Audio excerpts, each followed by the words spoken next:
Hello' everyone, মই YouTube চেনেললৈ সকলোকে স্বাগতম জনাইছোঁ। আপোনালোকে ঘৰত এনেকুৱা ধৰণৰ MCB আৰু আইচোলেটৰ ব্যৱহাৰ কৰে। হয়তো আপোনালোকে বহুতে নাজানে যে MCB আৰু আইচোলেটৰৰ কাম কি। এইটো ভিডিঅ'ত MCB আৰু আইচোলেটৰৰ বিষয়ে ক'ম, চ' ভিডিঅ'টো শেষলৈ চাই থাকিব।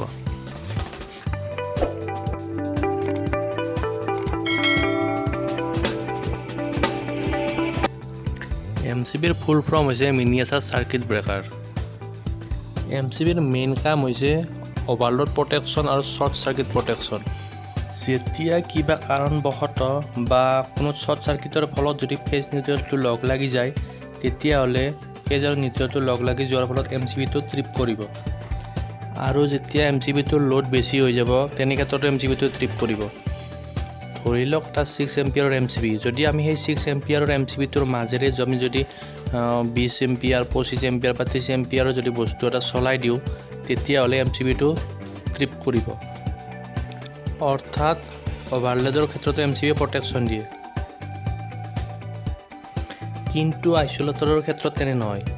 আইচোলেটৰে কোনো ধৰণৰ শ্বৰ্ট চাৰ্কিট বা অভাৰলোড প্ৰটেকশ্যন নকৰে। আইচোলেটৰক মেইন চুইচ বা অন অফ কৰা চুইচ হিচাপে ব্যৱহাৰ কৰা হয়। অৰ্থাৎ আইচোলেটৰক চুইচ বুলিও ক'ব পাৰি। যদিও MCB আৰু আইচোলেটৰ দুয়োটা দেখাত প্ৰায় একেই, কিন্তু দুয়োটাৰে কাম বেলেগ বেলেগ। গতিকে আপুনি ছেফটি ডিভাইচ হিচাপে ঘৰত MCB ব্যৱহাৰ কৰিব পাৰে।